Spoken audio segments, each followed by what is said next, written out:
Why was the quietest soldier on base, the one climbing toward the sky when everything began to change? The ladder rattled beneath her boots, the metal still cold with the last breath of night. Corporal Elise Ward climbed carefully, toolkit slung over her shoulder, each rung a reminder that she was not supposed to be anything more than a technician. Wires, frequencies, antennas, that was her battlefield. She wasn't infantry. She wasn't reconnaissance. She wasn't supposed to hear the kind of things she was about to hear. And yet, even before she reached the rooftop, something in the static told her this wasn't just another maintenance call. The base still smelled of strong coffee and diesel exhaust, a mix that clung to every corridor, every jacket, every weapon rack. Morning briefings were happening 2 floors below, the real soldiers with their maps and markers circling positions on whiteboards. Elise was a name on the periphery of that war, a set of hands called up only when the comm line spat nonsense into a headset. This morning they had. She reached the top rung and pushed up onto the graveled roof. The horizon was just beginning to color, streaks of pale orange dragging themselves across the jagged silhouette of ridges. Falcon Base always felt like it had been carved out of the earth reluctantly, steel and concrete forced into the desert like splinters. On good days, the view was beautiful. On mornings like this, with the wind sharp against her cheeks, it felt exposed. The southern array stood crooked, its broad dish tilting slightly off axis, vibrating in the gusts. Elise set her kit down, crouched, and pressed gloved hands to the cold panel casing.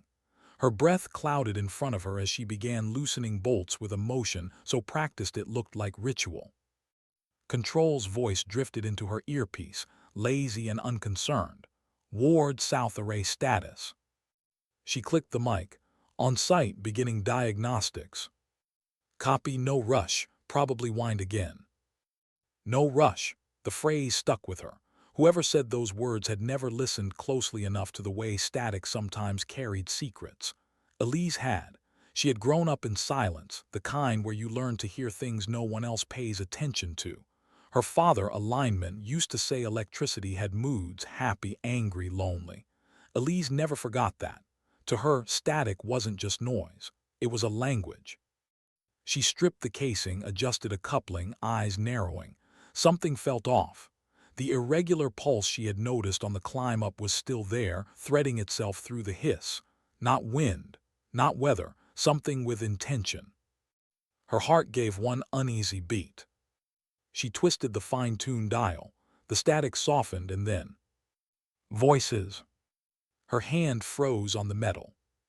Not the clipped, familiar codes of her base. These were deeper, deliberate, speaking in a dialect she had only ever heard during training tapes. Enemy. She almost ripped the headset free, as if pretending she hadn't heard would make it less real. But she stayed, listened. Convoy enters kill zone at 0730. Roadblock in position. Artillery staged on northern ridge. Her throat tightened. She looked at her watch. Barely past 6, less than 2 hours. The voices continued, precise and calm, like they were reading a shopping list. Primary target, Eagle Convoy. Secondary, high-value officer, designation Iron Hand. Iron Hand. Her mind snapped to the roster. Colonel Marcus Hale, commander of the entire sector, scheduled to inspect the Eagle route this morning. The sound of her own pulse filled her ears. She fumbled in her pocket for a notepad, scribbling grid coordinates, fragments of words, anything she could catch before the frequency shifted. Then, as if fate itself wanted to test her, a shadow crossed her work. She jerked, nearly losing grip of her pen. Ward. It was Sergeant Dillon, leaning over the roof's edge from the watchtower walkway. His expression was already annoyed, like he'd been waiting for her to confirm the obvious. Wind damage, realign, done. Control said just a misalignment, he called. So realign it and get down here. Her mouth went dry. Protocol demanded she log this chatter, push it up the chain. But protocol was a death sentence. Reports took time. Officers dismissed unverified chatter. By the time it reached someone like Colonel Hale, Eagle Convoy would already be halfway into the canyon. She forced her voice steady, almost done. The lie tasted metallic. The enemy voices kept bleeding through, laughter laced between coordinates. Elise closed the panel deliberately, but not enough to cut the signal. She left the dish crooked, just enough to keep listening. She snapped the toolkit shut and climbed down the ladder, her mind racing so fast she barely noticed Dylan's frown.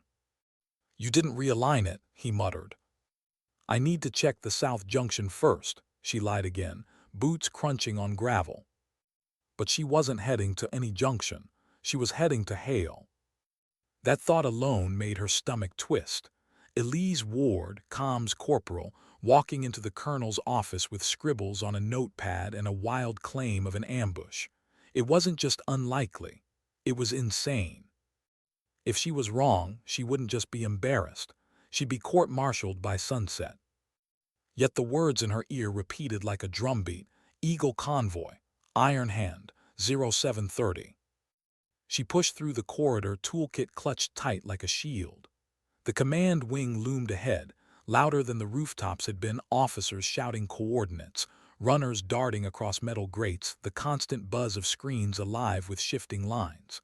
Elise slowed at the threshold, heart hammering. She could almost see it, barging through, blurting out her warning, being laughed out of the room, or worse, detained. "Ward!" The voice snapped her from her thoughts. Lieutenant Braxton stood in the corridor, broad shoulders blocking her path. His scowl could cut steel. "Your comms maintenance, you don't belong here." His eyes flicked down to her badge. "South roof, not command." She swallowed. "Sir, I intercepted a transmission."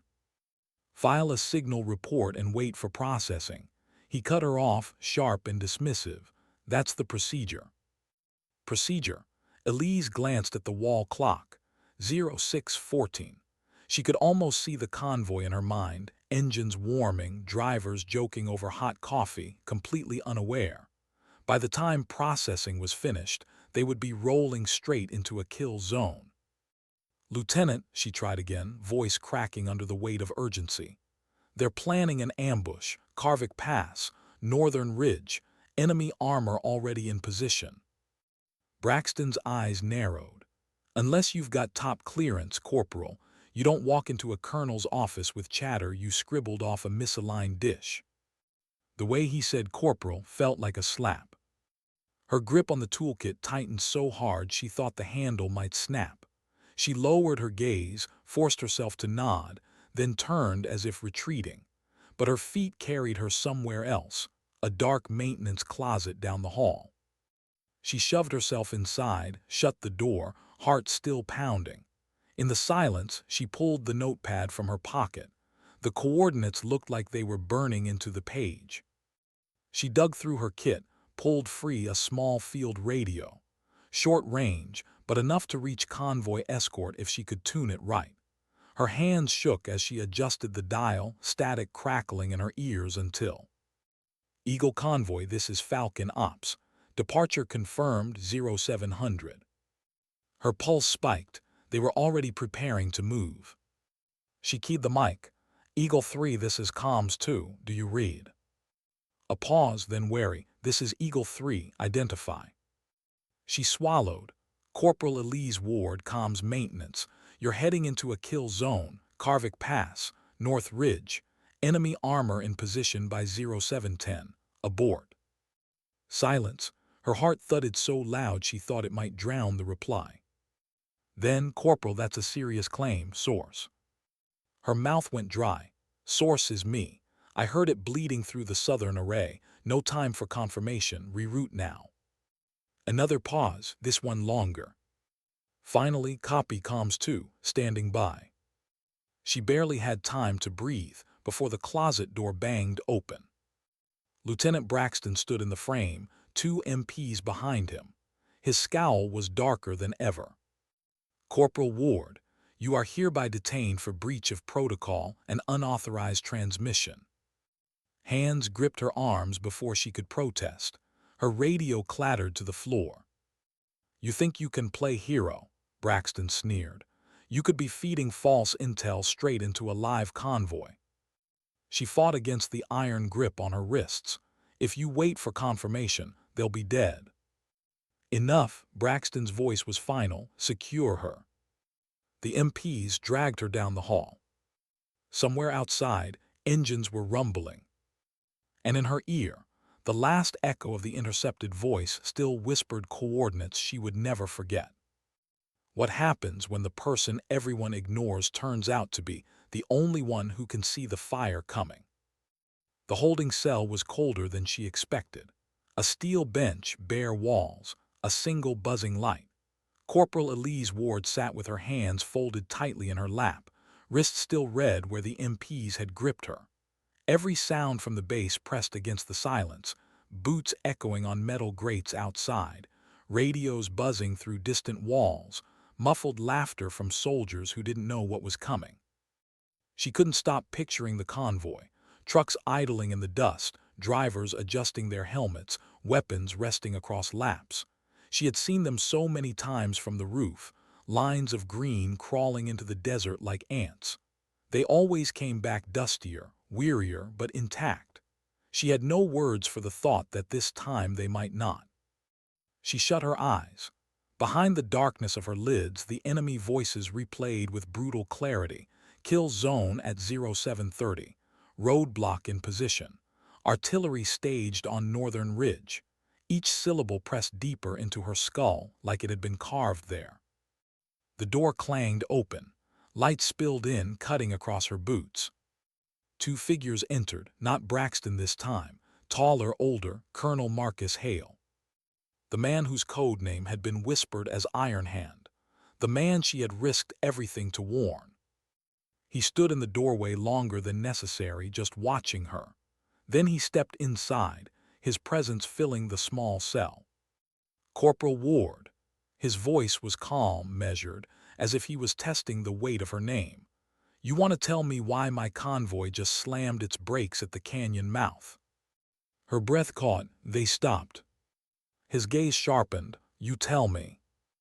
Elise's throat went dry. She forced the words out anyway. "Sir, I intercepted enemy chatter. They set armor on the North Ridge, Carvick Pass. They meant to hit Eagle Convoy. And you." For a moment, silence. The colonel's face gave nothing away. Then his lips pressed into a line. "You heard this yourself." "Yes, sir." Her voice cracked. She swallowed hard, forcing it steady. "On the rooftop, through the southern array. And instead of logging the report, you bypassed chain of command. Contacted the convoy yourself. Breach of protocol." "Yes, sir." "You understand the weight of that?" Her chest tightened. "If I hadn't, sir, they'd be dead." He studied her, eyes as sharp as glass. "You were right." The words hit harder than any reprimand. She felt her knees weaken, her chest loosen in relief. But it didn't last. His tone hardened immediately after. "That's twice now you've gone around procedure. Once on the rooftop. Once with the convoy. If you keep doing that, you'd better be right every damn time." He didn't raise his voice. He didn't need to. The warning carried more force than shouting ever could. Elise opened her mouth, then closed it again. There was no safe answer. Hale turned to leave. "Walk with me." The MP stepped back. She followed, toolkit still hanging from her shoulder like a burden. The corridor beyond was alive with comms chatter. Screens lit up maps of Carvick Pass. Officers crowded around in tense circles. Elise kept her head low, but she could feel eyes following her. They reached the operations room. Hale stopped in front of the glowing map, gesturing for her to stand beside him. "Show me." Her hand trembled slightly as she unfolded her notepad, pointing to the coordinates she had scribbled. The digital map shifted under an officer's keystrokes, the sectors illuminating red where she indicated. The colonel's jaw tightened. That's exactly where the armor tracks were spotted. The room went still. Officers exchanged glances. Even the clatter of keyboards seemed to fade. Someone muttered, "How the hell did she?" But Hale silenced it with a look. He turned back to Elise. "You've made yourself visible," he said. "They'll know someone inside Falcon caught their signal, and they'll want to know who." A chill ran through her veins. "They don't know it was me." "They will," his tone left no doubt. By morning, the paperwork was signed. Elise Ward was reassigned to signal intercept and field reconnaissance, temporary special attachment, a patch sewn on her uniform that made her a target as much as it made her important. Some soldiers nodded with respect when she passed. Others muttered, "Lucky break." Lieutenant Braxton scowled openly, lips curling as if her presence was an insult. At 900 hours, she was back on the roof. Not alone this time. A secure directional array had been set up, humming softly, its dish like a sentinel scanning the horizon. 2 security men stood nearby, rifles slung but hands never far from the grips. She adjusted the array slowly, headset pressing tight against her ears, static sweeping across channels. She caught fragments, broken music from pirate stations, bursts of distant chatter too garbled to parse. Then, "Falcon Base has a leak, source unknown, sweep for female comms tech, blonde, mid-20s, terminate quietly." The words sliced through her like ice water. Her hand gripped the pen too hard, nearly tearing the page as she scribbled. The security detail noticed her stiffen. One of them leaned closer. "You good, Corporal?" She forced a nod. "Fine." But her pulse was hammering. She tuned further. Another voice, lower, accented, deliberate. "Contact inside Falcon confirmed. Compensation doubled if taken alive." Alive? The word sat heavy, oily, refusing to move. She ripped the headset off and strode for the stairs. Her security men scrambled to follow. She didn't stop until she stood in front of Colonel Hale's desk again. He listened, hands folded, face unreadable as she recited the words. When she finished, he leaned forward slightly. "2 options, Ward, protective custody, or you stay operational." Her answer was immediate. "I'm not hiding." His eyes searched hers for hesitation. "You stay in, you stay watched, sidearm everywhere, someone shadowing you whether you like it or not." Her breath shook on the exhale. Understood. That night her orders came through. Overnight intercept mission. An observation post outside the perimeter. High ground, isolated, perfect for listening. Perfect for anyone who wanted her alone.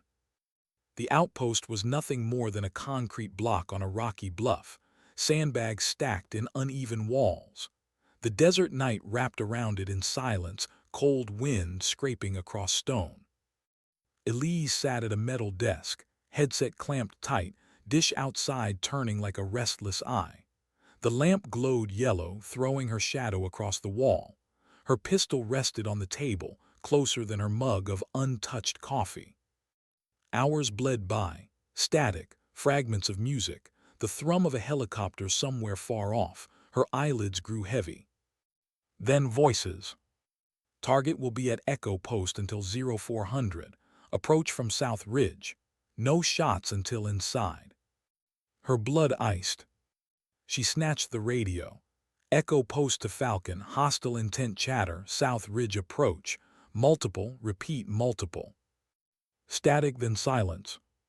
She tapped the dial again. Nothing. The booster on the floor flickered, then died. The lamp dimmed, then went out. Darkness.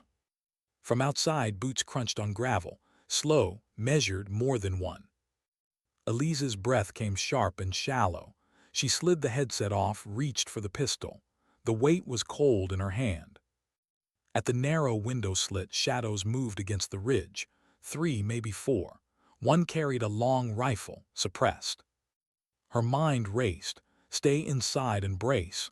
Slip out the back and risk the open desert. Then a voice drifted through the wind, calm, mocking, too close. "Corporal Ward, you've been listening to the wrong people." Her heart slammed against her ribs. This wasn't just about an antenna anymore. It was about survival. What would you do if the first sound of your death sentence came not from a bullet, but from footsteps in the dark? The desert night pressed against the walls of Echo Post, each gust of wind carrying grit under the doorframe. Elise Ward's hand shook slightly as she tightened her grip on the pistol. Her shadow flickered in the last dim light before the lamp had gone out. Now only the glow of distant stars filtered through the narrow window slit. The crunch of boots came again, closer. She forced her breathing quiet, listened. 3 distinct rhythms, maybe 4. The scrape of metal against stone told her one of them carried something heavy, rifle, possibly suppressed. The kind used for work like this, silent, final. Her pulse hammered so hard she thought it might give her away. She edged toward the comm's booster, crouched low, fingers brushing the casing. Dead. No power. Whoever cut the line had done it clean. Her father's words came back to her, absurd in the moment. Wires have moods. These wires weren't just broken. They'd been murdered. The side door creaked, hinges straining under pressure. She raised the pistol, sweat cold against her neck. Then a sudden kick. The door splintered inward. Dust and fragments burst into the air. A silhouette filled the frame, tall, armed. He moved fast, rifle up. Elise dropped behind the desk, wood splintering as the first suppressed rounds chewed into it. Her ears rang with each muted thud. She returned fire blindly, 2 shots snapping through the dark. A grunt, then a heavy thud. Her stomach lurched, she had hit him. But the gravel outside whispered with more movement, more boots. Elise ducked low, pressing her back against the concrete wall, chest rising and falling in sharp bursts. Her training whispered through the panic. Stay small, stay quiet, stay thinking. Whispers echoed outside, foreign, familiar, the same clipped dialect she had heard on the rooftop. They weren't just here to kill her. They were here because of what she knew. She scanned the room, back hatch, small, narrow, leading out into the ridge shadow, risky, but staying meant certain death. She eased the hatch open, flinched at the faint squeal of metal, waited, no gunfire. She slipped out, boots sinking into loose sand. The night air bit at her lungs. Low, quiet move. She kept to the rocks, heart pounding as the ridge loomed above. The outpost behind her remained a dark block, whispers threading through the silence. Then movement ahead, 2 silhouettes advancing toward the hatch she had just slipped through. She froze, the pistol felt suddenly too small. Her training said wait, let them pass, but her gut said there was no time. If they entered, they'd find the dead man. They'd know she was gone. She raised the pistol, steadied her breath. Exhale, squeeze. The shot cracked through the night. 1 silhouette dropped. The second spun, firing wildly into the dark. Sparks flared off rock near her legs. She dove, grit tearing her palms as she rolled behind a boulder. Silence returned, heavy and expectant. Her lungs burned, her hand trembled on the pistol. She swallowed hard. This wasn't training. This wasn't a range. She had just killed 2 men. A shadow shifted above. She looked up. Another figure on the ridge, rifle angled down. She bolted, scrambling up the rock wall, fingers clawing for purchase. Bullets sparked against stone inches from her. Adrenaline dragged her higher until she rolled onto the ridge top, chest heaving. Then she saw it, a small satchel lying in the sand beside one of the fallen men. Wires, antenna, a comms pack. Her heart surged. She grabbed it, fingers fumbling at the switches. Static, then clarity. Falcon, this is Ward. Hostiles engaged at Echo Post. South Ridge compromised. Request immediate QRF. For 1 eternal second, only static. Then copy Ward. Raven team inbound. ETA 6 minutes, hold position. 6 minutes. She almost laughed. 6 minutes was an eternity with death closing in. She crouched low, pistol ready. The last hostile broke from the shadows, charging. She dropped behind the boulder, exhaled, fired twice. His body hit the sand hard, weapon clattering free. Silence. Her hands shook. The weight of the pistol grew unbearable. She lowered it, chest heaving, the desert pressing in around her. 6 minutes stretched like forever. But then the low, rhythmic thrum of rotor blades. Closer, louder. The night split with the whoop of 2 helicopters descending, dust billowing in angry spirals. Raven team boots hit the sand in perfect unison, rifles sweeping, voices sharp. Elise lowered her pistol, legs threatening to give out. Relief came like a flood, but with it, a weight heavier than fear. She wasn't invisible anymore. Back at Falcon, Colonel Hale was waiting at the landing pad. The rotor washed blue dust across his face, but his eyes stayed locked on her as she stumbled off the bird. "Heard you made quite a mess up there." She handed him the comms pack. Her voice was hoarse. "They were here for me, sir." He studied her, long and hard, before nodding once. "And now they know why they failed." He surprised her then, a patch pressed into her hand.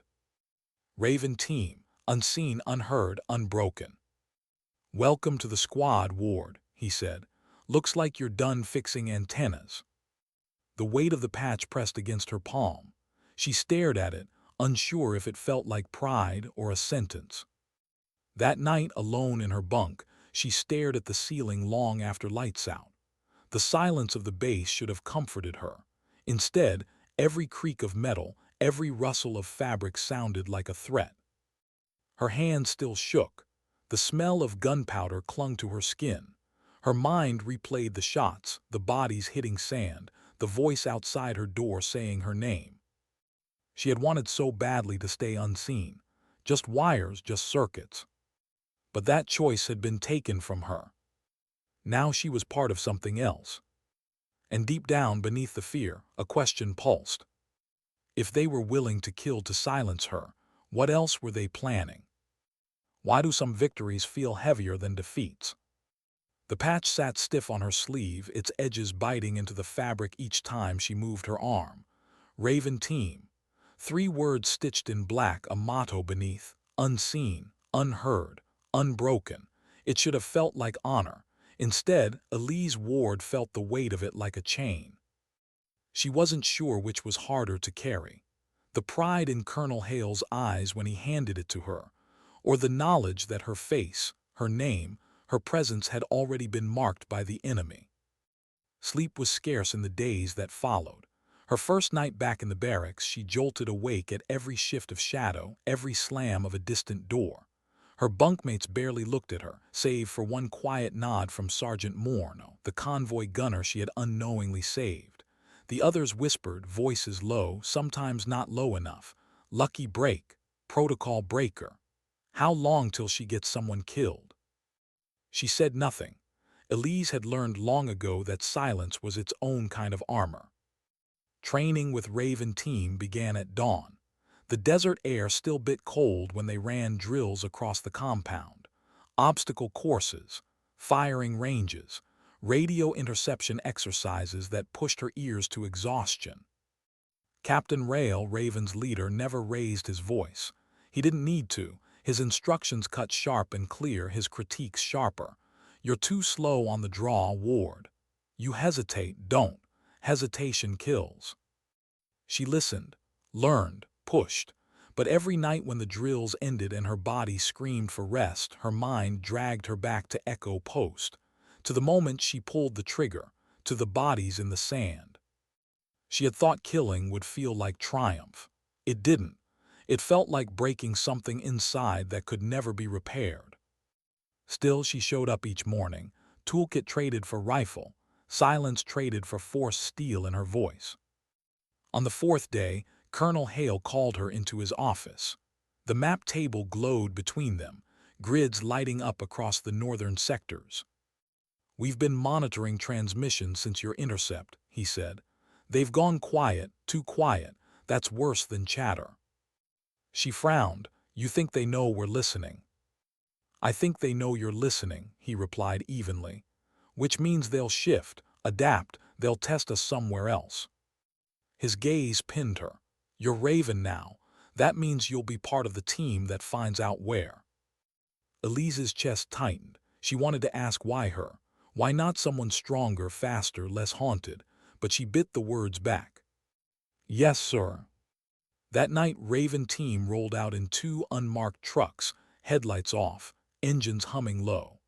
Elise sat cramped in the back, headset clamped over her ears, the comms pack balanced on her knees. The others sat with rifles resting casually across their laps as if they were born with the weight. The desert stretched endless around them, a black ocean of stone and silence. Every bump in the road jostled the equipment, every gust of wind threatened to swallow the faint signals she strained to catch. Then a flicker, static, a pulse, voices faint but clear. Transfer at 0200, weapons cache, Karvik route abandoned, new site confirmed, Shadow Valley. Her breath caught, Shadow Valley. She had studied the maps enough to know it. A winding gorge 30 clicks east, few patrols, perfect cover for movement. She scribbled the details, heart pounding. Weapons cache, she whispered into the mic, feeding the coordinates to Rail. His only reply, copy, team, prepare to move. Minutes later, they were crawling on their bellies across the ridgeline, the valley yawning below. Moonlight painted jagged shadows on the rock. Elise kept low, headset silent now, replaced by the sound of her own breath in her ears. Voices drifted up from the gorge. Lantern light flickered. Figures moved, stacking crates, wooden, heavy, unmarked. One of the ravens signaled with 2 fingers. Elise's gut twisted. Explosives, rockets, enough to rip convoys apart by the dozen. She swallowed hard. This wasn't just chatter, this was proof. Her pen scratched across the notepad, hands trembling as she tried to capture every detail. How many crates, how many men, which ridge lines they used as cover. She almost missed the whisper at her side. "You shaking, Ward?" It was Morneau, face shadowed by his helmet. His tone wasn't cruel, just curious. She clenched her jaw, no. But she was, and she hated that it showed. A sudden engine rev cut through the night. Elise's eyes snapped down. A truck rolled into the gorge, headlights briefly flashing over crates. The men below shouted in their dialect, heaving more boxes onto the bed. Then a sound she'd never forget. The heavy, deliberate clank of a mortar tube hitting stone. Elise's stomach dropped. They weren't just moving small arms. They were staging for something bigger. She whispered into her mic, voice hoarse. "Mortars, multiple, confirmed." Rail's reply was calm. "Copy, pull back." The order was clear, but Elise couldn't move. Not yet. Something about the rhythm of their loading, the urgency in their voices, it felt different. Not just preparation, not just stockpiling. She adjusted her headset, dialed the frequency tighter. A voice bled through, clearer than before. "Primary strike, Falcon at dawn." Her chest constricted. Falcon, her base, her people. She scribbled furiously, but her hands shook so badly the letters blurred. She wanted to shout, to scream into the mic, but fear choked her throat. Rail's hand gripped her shoulder. "Ward, move." She looked at him, eyes wide. "They're coming for Falcon." He stared at her, unreadable in the moonlight. Then, with a curt nod, he signaled the retreat. The ravens slid back down the ridge, silent as shadows. Elise followed, her legs weak, her heart thundering with the knowledge that every step away from Shadow Valley was a step closer to the storm that was about to break over her home. Back at the trucks, engines growled to life, wheels spitting sand as they tore across the desert. Elise clutched the comms pack like a lifeline, headset pressed so hard it hurt. The voices still echoed in her ears. "Falcon at dawn." She had spent her life being invisible, a repair hand, a silent shadow. But now, invisibility wasn't an option. Now she carried something heavier than her toolkit, heavier than her rifle, heavier even than the patch on her arm. She carried the weight of knowing what was coming. And knowing that if no one listened, Falcon Base might not see another sunrise. Why does the worst danger always arrive when people are most convinced they're safe? The trucks roared back into Falcon just after 300. Dust still clung to Elise's uniform as she stumbled out, headset looped around her neck. The base seemed calm in the pre-dawn dark, guards at the gates sipping from dented thermoses, mechanics hunched over vehicles under floodlights, laughter drifting from the barracks where night-shift soldiers swapped stories before bed. No one knew. Every sound, every laugh, every casual motion felt unbearable to Elise. Her hand shook as she shoved her notes toward Colonel Hale in the operations room. The words scrawled there looked almost childish, jagged, rushed, smeared where her hand had trembled. Hale read them silently, jaw set. Rail stood at his shoulder, arms folded, eyes on her instead of the map. "They said Falcon," Elise whispered, throat tight. "They said dawn." The colonel looked up at the clock. 03:17, less than 3 hours. An officer scoffed quietly from the back of the room. "Sir, it could be disinformation. They know she's listening now." Elise spun toward him, heat flaring in her chest. "You think they staged a weapons cache, rolled mortars into a gorge just to trick me? You think they bled those words on purpose?" The officer shrugged, but Hale's sharp gaze silenced further doubt. He turned to Rail. "Get your team on the perimeter, quietly. If this is real, I don't want panic. If it's not, I don't want egg on my face." Rail nodded once. As the room buzzed with controlled chaos, Elise stood frozen, toolkit still clutched like habit. She didn't belong here among men and women who carried rifles like second skin, who spoke in confident bursts of jargon. She was still the girl with wires under her nails, circuits instead of calluses. But she was also the reason they were still alive, twice now. And that thought burned like both a burden and a brand. Rail's voice broke through her haze. "Ward with me." She followed Raven team back into the night, boots striking the packed earth. Floodlights painted long shadows across the walls as they climbed to the southern perimeter. The desert stretched endless beyond, black and silent. Morno handed her binoculars. "Keep your eyes on the ridge lines. You'll see shapes before we do."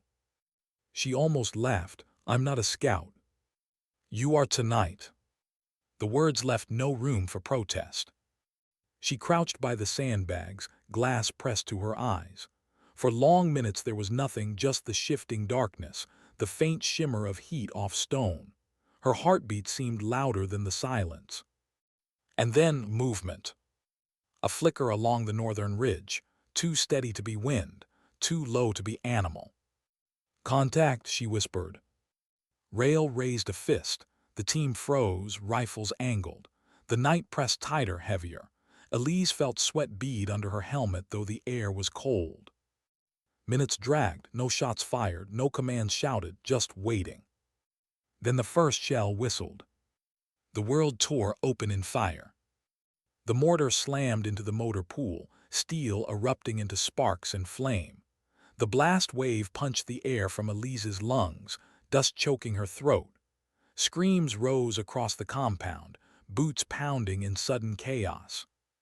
Another whistle, another blast, the barracks this time, sheets of corrugated metal ripped like paper. Elise pressed lower behind the sandbags, hands over her ears, teeth rattling with each detonation.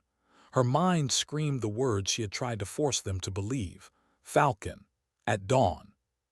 And dawn was here. Raven team moved like a machine, calm in the fire. Rail barked clipped orders. Morno's rifle spat muzzle flashes toward the ridge. Tracers streaked into the night, cutting red arcs through black. Elise forced her shaking hands to lift the binoculars again. Through the haze of smoke and dust, she caught glimpses, silhouettes along the ridge, ducking, reloading, mortar tubes gleaming in the firelight. She keyed her headset, voice hoarse. "North Ridge, 4 tubes, multiple teams, they're dug in." Her call guided the Ravens' counterfire, but the mortars didn't stop. Each blast chewed deeper into Falcon, fuel drums igniting, vehicles collapsing, screams piercing through the roar. Elise's stomach twisted. She thought of the nameless mechanics she'd passed hours before, coffee steaming in their hands. Were they still alive? A shout snapped her focus. Rail, Ward, stay down. But her eyes had caught something, a flash along the southern ridge, opposite the mortars. Not launch fire, not return fire, something else. She adjusted the glass, her breath caught. Movement, dozens. Shadows slipping through the rocks, weapons slung, not attacking the walls, circling. Infiltrators, she shouted. South Ridge, they're flanking. Rail didn't hesitate. He spun, signaled two ravens to shift positions, rifles spitting into the dark. Elise pressed lower, heart hammering, ears straining for confirmation. Gunfire cracked sharper now, closer. Shouts in foreign dialects echoed through the night. They weren't just shelling Falcon, they were coming in. The realization hit her like a blow. The mortars weren't the attack, they were the distraction. Her hands trembled so violently she nearly dropped the binoculars. She forced herself to breathe, to focus, to keep scanning.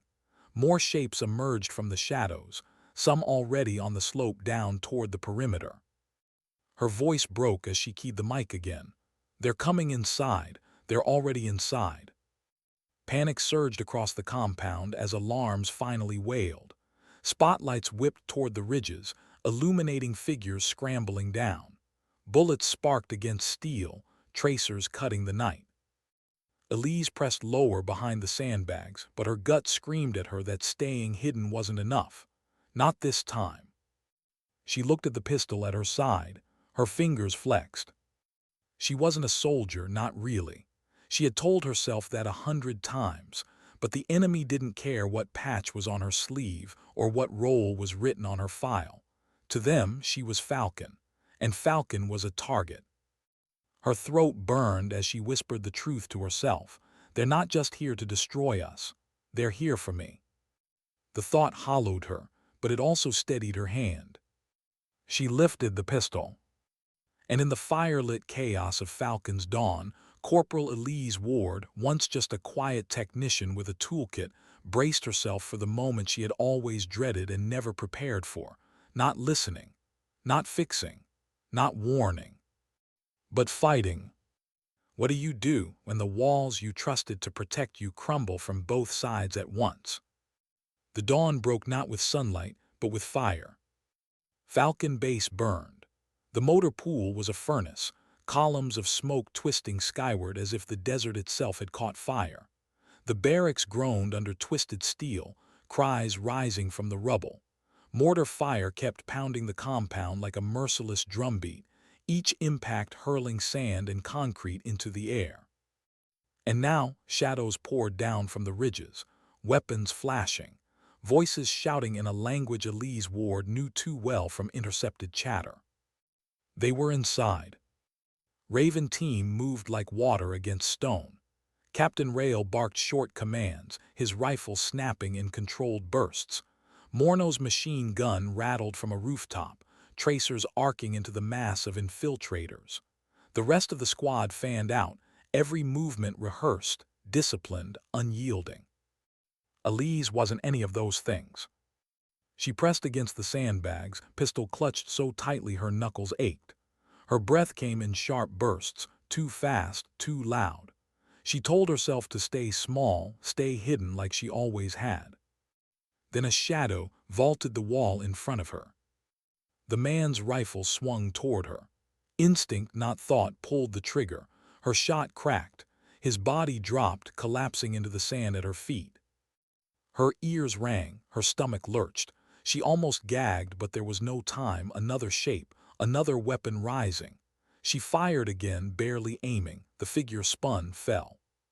She had killed before at Echo Post, but this was different. Here the dead had faces lit by flames, eyes wide in shock. Here the screams of the living mixed with the silence of the fallen. Her body shook, her mind screamed, but her finger kept pulling the trigger. Ward! Rail's voice snapped through the chaos. She turned. He was crouched a few meters away, motioning her forward. With me. Her legs felt wooden, but she forced them to move. She scrambled across the open ground, bullets sparking off stone, the air thick with dust and smoke. She slid beside him, chest heaving. South Breach, Rail said flatly. They'll push there, your eyes, you call it, we shoot it. She nodded, though fear knotted in her gut. Her hands trembled as she raised the binoculars again. Through the haze, she caught glimpses of movement, figures darting between burning vehicles, crawling low along walls. She called them out, voice hoarse. 2 left flank, 3 by the motor pool. Raven rifles answered, sharp and precise. Shadows fell. Still the enemy pressed. They were disciplined, too, coordinated. Elise recognized the clipped hand signals, the timed surges. This wasn't a raid. This was a strike force.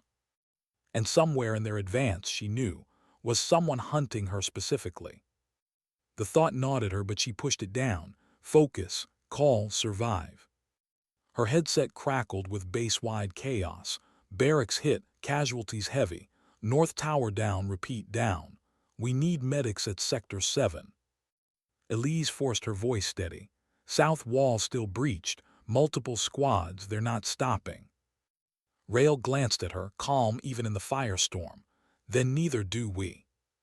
The next hour blurred into fragments. Elise's throat raw from shouting calls. Her pistol empty, traded for a fallen rifle that felt foreign in her hands. Her shoulders bruised from recoil, her ears deafened by constant gunfire. At some point, Morneau dropped beside her, sweat and dust streaking his face. He grinned, breathless. Not bad for a comms tech. She almost laughed, a sound half-choked, half-hysterical. But it was gone in an instant as another blast tore through the east wall, hurling them both to the ground. Elise's ears rang. The world tilted. She blinked through the dust, vision swimming. Shapes moved through the breach, enemy fighters storming inside. Too many. Her rifle was gone. She groped blindly, fingers closing around cold steel. A knife. Her chest seized. She had trained with knives, yes, on dummies, on straw, not on men charging with rifles. But there was no time to think. A shadow lunged. She slashed upward, wild and desperate. The blade caught cloth, then flesh. The man staggered, eyes wide, and she shoved with all her strength, screaming until he crumpled. Her arms trembled. Blood slicked the handle. She almost dropped it, almost dropped herself. Then a hand grabbed her shoulder. She spun, knife raised, but it was Rail. Ward, his voice cut through the haze. Stay with me. He hauled her up, shoving a fresh rifle into her hands. You're Raven now, fight like it.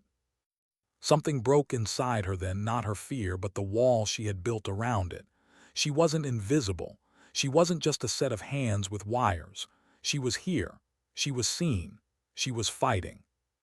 And there was no going back. The battle raged on. Hours blurred into minutes, minutes into eternity. Elise lost track of how many times she fired, how many times she ducked, how many times she whispered her own name just to anchor herself to the ground. At last, silence. The mortars ceased. The infiltrators retreated, dragging their wounded, covering their retreat with wild bursts of fire. Falcon's walls stood scarred and smoking, but they still stood. The Ravens slumped behind sandbags, faces streaked with soot and sweat. Elise's arms hung heavy, her chest burning with each breath. She looked down at her hands, trembling, bloodied, raw. She almost didn't recognize them. Colonel Hale strode across the wreckage, boots crunching on broken stone. His eyes swept the devastation, then landed on her. You held. His voice carried no triumph, only grim acknowledgement. Falcon still stands. Elise wanted to nod, to speak, to claim some measure of pride. But the images pressed in too fast, the burning barracks, the fallen mechanics, the screams echoing in smoke. She couldn't call it victory. Later, as medics dragged stretchers across the compound and engineers patched holes in the walls, Elise sat on the steps of the comms tower. Her rifle rested across her knees, her body still vibrating with the aftershocks of adrenaline. Morneau sat beside her, offering a battered canteen. She sipped, water metallic on her tongue. You did good, he said softly. She stared at the horizon, the smoke rising where dawn should have been. I killed men. You saved more. The words didn't ease her. They only sat heavy like stones in her chest. Somewhere inside, she knew this was only the beginning. Falcon had been the target tonight, but the enemy hadn't been after walls or vehicles. They had been after her. And as the sun finally broke over the horizon, Elise Ward understood the truth she had been running from since that rooftop. She wasn't just fixing antennas anymore. She was the antenna. And the enemy was listening. What do you do when survival feels less like victory and more like a warning? Falcon Base was quiet, too quiet. Smoke still hung in the air, thin trails rising from craters where mortars had torn through the compound. Mechanics moved among twisted steel, dragging hoses across the blackened motor pool. Medics whispered to the wounded, bandages already stained red. The usual buzz of laughter, of footsteps, of ordinary base life was gone. Only silence. Elise Ward sat on the edge of the comms tower steps, uniform stiff with soot, rifle still resting heavy across her knees. She hadn't moved for an hour. Her ears still rang from the blasts, her hands still shook from the recoil. When she closed her eyes, she saw it all again. The barracks exploding, shadows vaulting the wall, the knife slipping in and coming back wet. She opened her eyes quickly, staring at the dust between her boots. Morneau dropped down beside her, wincing as his ribs pressed against the step. He passed her a dented tin mug, coffee, bitter and burnt. "You look like hell," he said quietly. She didn't answer. "You held your ground," he added after a beat. "Not everyone does their first time." She forced a sip. The taste anchored her, bitter and real. How many did? Morneau's jaw worked. Too many. They sat in silence, the weight of absence heavier than the smoke. By noon, Colonel Hale gathered Raven team in the operations room. The digital map still flickered, its edges glitched from the earlier power surges. Red zones marked Falcon's breaches, yellow lines traced enemy retreat.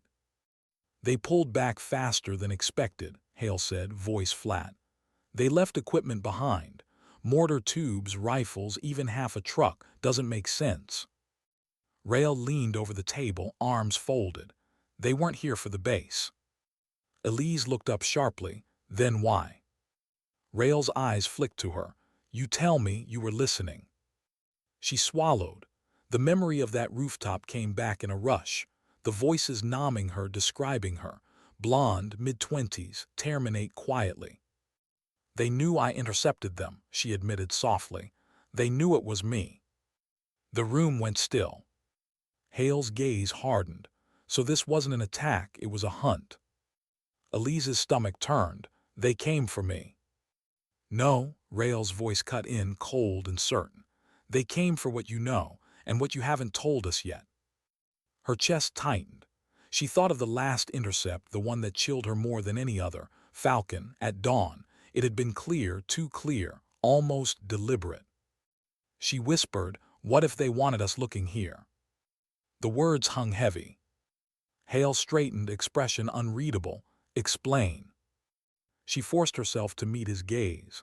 The cache in Shadow Valley, the mortars, the infiltration, it was all too clean, like they wanted us to see, to fight, to survive, while somewhere else. Her voice faltered. Rail finished it for her. The real operation moved forward. The map table flickered as an officer punched in data from the abandoned truck. Coordinates, fuel logs, supply manifests. The screen shifted. A line traced east, away from Falcon, toward the mountains. Hale's jaw clenched. A diversion. Elise's stomach twisted. "So while we bled here, they staged something bigger there," Rail finished grimly. The colonel's voice cut sharp. "Raven team, wheels up in 20. Shadow Valley's just the opening act. We find out what the main show is." The room broke into motion. Ravens grabbed rifles, gear, radios. Elise stood frozen, toolkit forgotten at her feet. She wanted to scream that she wasn't ready, that her hands still shook, that she hadn't slept in days. But the truth was brutal. Ready or not, the war was moving, and she was already inside it. She followed them to the pad, rotor wash whipping grit into her face as the helicopters spun up. The desert stretched endless in every direction, but the east loomed darker, heavier. As they lifted off, Elise pressed her headset tight, scanning frequencies, chasing whispers through static. For long minutes, nothing but dead air. Then faint, deliberate, too calm. Transfer complete. Package en route to mountain corridor, secure until arrival. Her pulse spiked. She scribbled furiously, words jagged. Package, she whispered into the mic. They've moved something. East corridor secured. Rail's reply was steady. Copy, will intercept. The team leaned forward, eyes hard, weapons ready. Elise sat among them, headset buzzing with faint enemy whispers, heart pounding with one relentless thought. Falcon wasn't the target. She was just the warning flare. The real fire was still coming. What if everything you had survived was only meant to bring you here? The helicopters skimmed low over the desert, rotors chopping the thin morning air. Elise Ward sat pressed against the metal wall, headset clamped tight, eyes scanning the static for signals that might slip through. The others sat opposite her, Raven team, faces carved from stone, weapons resting steady in their hands. They belonged here. She still wasn't sure she did. The mountains loomed ahead. Dark ridges cut the horizon like the backs of jagged knives. Somewhere inside them, the enemy had vanished, their diversion at Falcon complete. Her fingers traced the notepad balanced on her knee. Scrawled across it in shaky lines were the last words she had intercepted: package en route, secure until arrival. She whispered it again as if repeating it would unlock meaning. Package, not a crate, not a mortar, something else. Something worth spilling blood to hide. Rail's voice cut through the roar of rotors. Eyes open. We're blind up there. Intel says narrow corridors, multiple caves, perfect for ambush. Morno grinned darkly. Perfect for us. Elise said nothing. Her stomach churned, her mind replaying every moment since the rooftop, the voices, the warnings, the attacks. They weren't fighting blind. The enemy wasn't careless. They were deliberate, precise. And now she knew personal. The helicopters banked hard, setting down in a clearing at the foot of the mountains. Sand and grit whipped through the air as Raven team leapt out, moving fast into formation. Elise followed, headset already live, antenna rising from the comms pack on her back. The mountains swallowed them quickly. Shadows deepened, ridges closing in. Each step echoed too loud on the stone, every crunch of gravel a signal to anyone listening. They moved slow, rifles sweeping. Elise tuned the dial, heart hammering with every hiss of static. Minutes stretched. Nothing. Then faint a voice, clipped, confident. Package in position, awaiting Iron Hand. Her breath caught. Iron Hand, the code name for Colonel Hale. Her throat went dry, she keyed her mic, whisper hoarse. They think Hale is coming, they staged this for him. Rail's jaw clenched. Trap. The team pressed deeper into the gorge, rocks towering above. Lantern light flickered ahead, not the weak glow of campfires, but strong beams bouncing off crates stacked in the shadows. Wooden. Metal. Marked with stenciled codes Elise didn't recognize. But one crate sat different. Smaller, heavier, guarded by two men who didn't look like soldiers. Their posture was wrong, too stiff, too careful. Elise's breath slowed. Package. She twisted the dial. Voices bled through again, sharp now, urgent. Detonation only if captured. Ensure transfer east if compromised. Her blood turned cold. Detonation. It wasn't weapons, it was a bomb. Her pen scratched furiously, hands shaking as she whispered into the mic. Sir, it's not supplies, it's an explosive device. Large, fail-safe triggered if compromised. Rail's eyes cut to her, then to the crate. His voice stayed calm, but his knuckles whitened on the rifle. Ward, you sure? She nodded once, throat tight. Morno swore under his breath. The gorge seemed to close tighter, silence pressing down. One wrong move and the package wouldn't just kill them, it would erase the valley. Rael's decision came quick. Raven 1, flank right. Raven 2, cover. Ward with me. Her legs felt like stone, but she followed, crouching low along the jagged wall. Her pistol felt useless, her headset heavier than armor. Every step closer to that crate made her chest constrict tighter. The guards shifted, rifles ready. One turned, eyes narrowing into the dark. Elise froze. Then chaos broke. Gunfire erupted, ravens surging from the shadows, bullets sparking against stone. Shouts in the enemy's dialect split the air.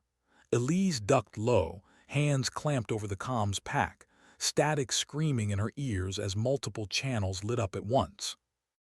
Engaged detonative. She didn't let the voice finish. She twisted the dial, intercepting, jamming, forcing the channel into static. Sweat poured down her temples, her fingers trembling over the knobs. Gunfire cracked closer. Rail dropped beside her, firing steady bursts. Ward shut it down. Her breath shook. I can only block them. Then block it. She turned every ounce of focus into the signal, fighting the hiss, forcing her will against the enemy's voice. For a moment it felt impossible, her hands shaking too much, her mind screaming too loud. Then she remembered the rooftop. The first time she'd heard them, the way she had known the static wasn't just noise but language. Her father's voice echoed in her head. Wires have moods. So did signals. And this one was angry. She pushed harder, narrowing the frequency until the chatter collapsed into silence. The enemy's voice cut. The channel went dead. But the fight wasn't over. Gunfire still tore the gorge, ravens pressed against stone. Elise lifted her pistol, firing blindly at shadows, every shot jarring her arm. Then a sudden rush of silence. The last guard fell. The gorge echoed with heavy breathing, shell casings cooling on stone. Rail motioned to the crate. Ward. Her knees almost gave out as she stumbled closer. The wood was thick, reinforced, wires visible through slats. She knelt, headset still humming with static, heart pounding, so hard she thought it might set the device off by itself. She had fixed antennas, radios, couplings, not bombs.